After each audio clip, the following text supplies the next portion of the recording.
Also in 47, you directed the first Meet the Press, Yes. which became an institution. Mhm. Tell me about that.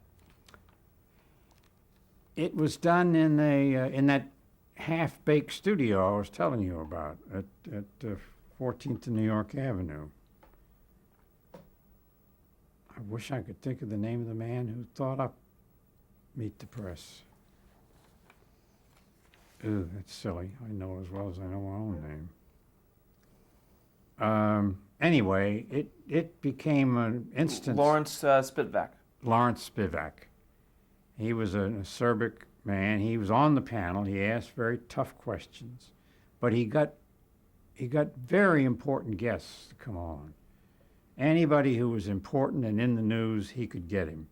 Because Meet the Press, as it is today, it has an excellent reputation. I think it's the longest appearing television show on the air today, still.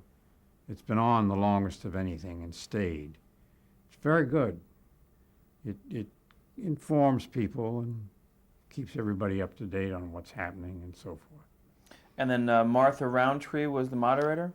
Well, she and Spivak owned it together, and he pulled a dirty trick on her. He bought it from her for $100,000, and a year later turned around and sold it to NBC for $1 million. I didn't think that was very gentlemanly. That's quite a trick. I think she originally might have thought it up. I don't know. It was between the two of them who thought it up. I don't know who did. But wasn't Meet the Press originally on radio? Oh yes, sure, yeah. So how did that, using that as an example, because you know, a lot of shows came from radio and went to television.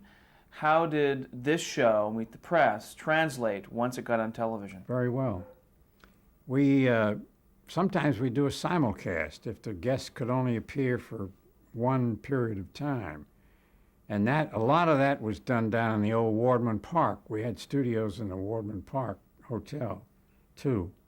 I remember the first Meet the Press I did was not in a studio at 14th and New York Avenue, now that I think of it. It was in the Wardman Park Hotel. And Spivak was the moderator, and Martha Roundtree was on the panel. And there were a couple of others, newspaper men or congressmen, senators, and they had one or two guests during the half hour that it was on the air. If it was a great big whoopsie-doo show, they could get as much as an hour, stay on an hour at a time.